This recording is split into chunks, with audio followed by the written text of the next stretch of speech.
Vinesh Phogat academy, खेल academy स्थापित करना चाहे जी, उसको जितनी जमीन चाहिए, अच्छा उतनी जमीन जी, जितनी बिल्डिंग चाहिए और कुछ चाहिए इंफ्रास्ट्रक्चर, अच्छा। सब कुछ मैं अपनी तरफ से दूंगा। 24 घंटे खुले हैं। सीपी गुप्ता उसको अपनी बाप की तरह मदद करेगा, जिस तरह ज्यादा बच्चे पढ़ते हैं किसान के। अच्छा हरियाणा की बेटी है जी, और हमें उस लाडली बेटी के लिए बहुत कुछ करना चाहिए था। मोदी साहब थोड़ी सी यूक्रेन का युद्ध टालने की हिम्मत रखते हैं। नमस्कार साथियों, मैं हूं आपका होस्ट कुलदीप सिंह पुनिया। साथियों, मैं लेके चलता हूं आपको राजनीति की दुनिया। राजनीति की दुनिया की अगर बात करें, हल्का बरवाला के अंदर जो विधानसभा चुनाव है उसने रफ्तार पकड़ ली है और इस रफ्तार को धार लगाने का काम किया है डॉक्टर सीपी गुप्ता जी ने। डॉक्टर सीपी गुप्ता जी के नाम से इनको जाना जाता है, पर इनका पूरा नाम चंद्र प्रकाश गुप्ता है। चंद्र प्रकाश गुप्ता जी के बारे में अगर मैं आपको बताऊं, इन्होंने सारी जिंदगी चिकित्सा के माध्यम से लोगों की सेवा की। उसके बाद यह राष्ट्र निर्माण के क्षेत्र में आ गए, राष्ट्र निर्माण की। उसके बाद इन्होंने यहाँ बरवाला क्षेत्र के अंदर गांव जेवरा में इंस्टीट्यूट स्थापित किया और वहां से बच्चों का निर्माण करके राष्ट्र निर्माण में योगदान ये पिछले लगातार 18 साल से दे रहे हैं। गुप्ता जी, सबसे पहले तो आपको राम राम। नमस्कार और हमारे चैनल पे आपका स्वागत है। Thank you very much. Gupta ji, आपके बारे में बहुत सुना है जी। और हल्के में फिलहाल चर्चा है।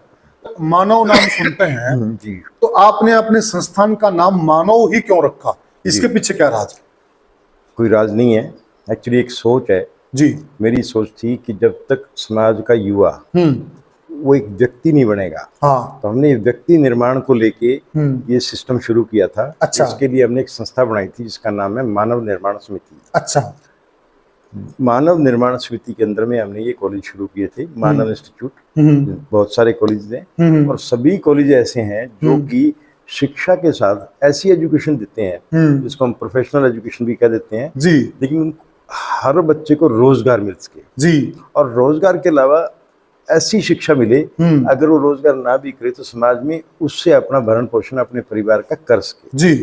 तीसरा, हमारे पास बहुत से कोर्सेज ऐसे भी हैं जो राष्ट्र निर्माण में जिनकी जरूरत है। जैसे हमारे पास एग्रीकल्चर इंजीनियरिंग है। जी, जी। समाज के जितने भी किसान हैं उनके लिए अगर नई टेक्नोलॉजी से वो काम करे, हाँ जी, तो उससे उनका रोजगार बढ़ सकता है। बिल्कुल। यहाँ से इन्होंने एक अच्छा रोजगार पैदा किया और यहाँ के लोकल बच्चों को रोजगार के अवसर मिले। आप राजनीति में आ गए। हमारे समाज के अंदर राजनीति को भ्रष्टाचार के साथ जोड़ के देखा जाता है। मेरे इस इंस्टीट्यूट में आपको आश्चर्य होगा कि 2012-13 में जी, समाज का जो सबसे निचला वर्ग है, जिसको हम दलित वर्ग कहते हैं, हाँ, सबसे ज्यादा बच्चे मेरे पास उसके पढ़ते हैं। अच्छा।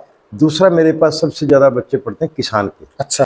तीसरा, मेरे पास महिला शिक्षा का भी पूरा जी, रहा। हाँ जी, सबसे ज्यादा महिलाओं ने भी एडमिशन लिया। Very good. आज हमारे इंस्टीट्यूट से करीब 7,500 बच्चे ऐसे हैं अच्छा, जो विभिन्न कंपनियों में काम कर रहे हैं या अपना रोजगार कर रहे हैं। कर रहे हैं। विनेश फोगाट को लेकर आम आदमी पार्टी ने बहुत बड़ा आंदोलन किया। जी।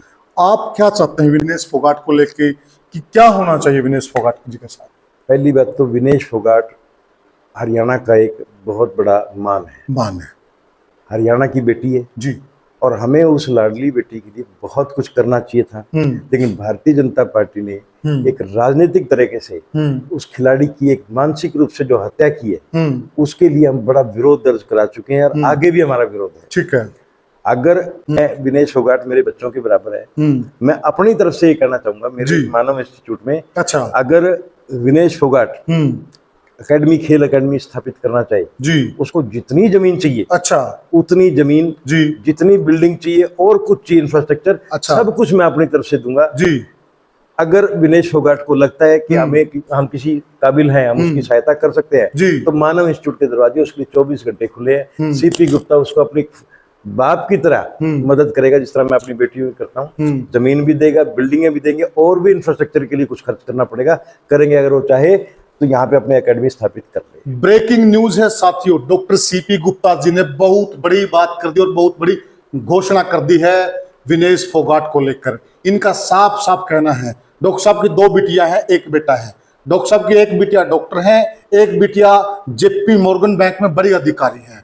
डॉक्टर साहब अच्छे समझते हैं कि बिटिया के प्रति फादर साहब के क्या दायित्व हैं, उसी दायित्व को समझते हुए इन्होंने साफ कह दिया है, अगर विनेश फोगाट डॉक्टर साहब की यहाँ लैंड है, यहाँ पर कोई बड़ी एकेडमी स्थापित करना चाहती है और वो बच्चों को शिक्षित करना चाहती है, कोचिंग देना चाहती है, राष्ट्र निर्माण करना चाहती है, तो उनके लिए ये फ्री में जगह देंगे, सारी सुविधाएं उपलब्ध कराएंगे। बहुत बड़ी बात कह रहे हैं सीपी गुप्ता जी।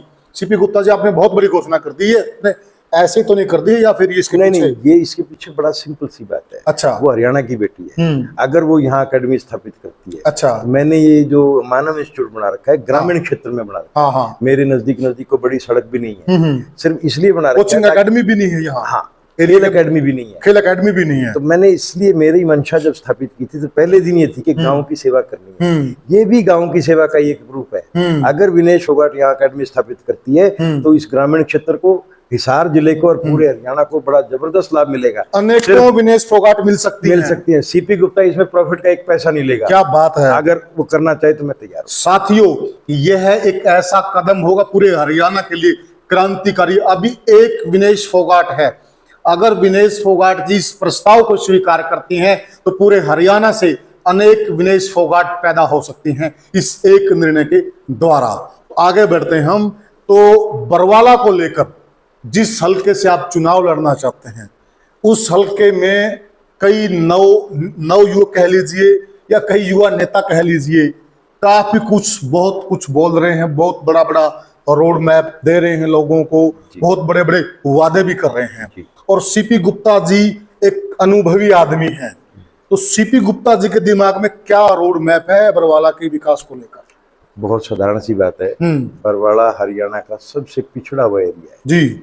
आप अगर देखोगे तो इस क्षेत्र में स्वर्ण जाति के लोग सबसे कम हैं। हाँ, पिछड़े वर्ग और दलित वर्ग सबसे ज्यादा बरवाला हल्के में, पूरे हरियाणा से सबसे ज्यादा। बिल्कुल। ये आबादी कहने को तो बरवाला और हिसार का मिलगेट एरिया शहरी है, लेकिन शहरी नहीं है। वहां पे भी ये मिलगेट में हिसार का मजदूर वर्ग ही रहता है ज्यादातर। बिल्कुल सही कर रहे हैं। तो इस क्षेत्र के अंदर समस्याएं एक नहीं है, सैकड़ों है। पहली समस्या तो दूर हो जाएगी केजरीवाल साहब की 5 गारंटियों से। अच्छा। पहली गारंटी बिजली 300 यूनिट तक प्रति माह फ्री। दूसरी गारंटी स्कूल अच्छे होना। अच्छा। इतने अच्छे हो जाना कि लोग प्राइवेट स्कूलों में दाखिला लेना बंद कर दें। अच्छा। तीसरा, स्वास्थ्य सेवाएं इनको अगर भरपूर मिलेंगी, अच्छी क्वालिटी के हॉस्पिटल मिलेंगे, अच्छी क्वालिटी के डॉक्टर अगर मिलेंगे तो ये मानसिक रूप से भी सुदृढ़ हो जाएंगे। ठीक है। चौथी गारंटी, महिलाओं के लिए बस फ्री और 1000 रुपये महीना उनके खाते में आना। अच्छा। पांचवी गारंटी, हर हाथ को रोजगार। अच्छा। हरियाणा पूरे देश में सबसे बेरोजगारी में नंबर 1 है, और मैं गारंटी देता हूँ हरियाणा में भी बेरोजगारी में नंबर 1 अगर है तो बरवाला हल्का है। ठीक बात है। ये तो होगी हमारी राष्ट्रीय नीति जो हरियाणा के सभी प्रदेश जगह लागू होगी। और ये क्यों राजनीति में आए वह भी इन्होंने बताया। इस चर्चा को लेकर आप क्या सोचते हैं, आप क्या समझ रखते हैं? आप भी हमें कमेंट सेक्शन में जरूर बताइएगा कि बरवाला से सीपी गुप्ता जी या कोई अन्य या कौन मजबूत कैंडिडेट हो सकता है और कौन विकास पुरुष हो सकता है। साथियों, तो आपको हमारी ये चर्चा कैसी लगी हमें कमेंट सेक्शन में जरूर बताइएगा। और साथियों, राम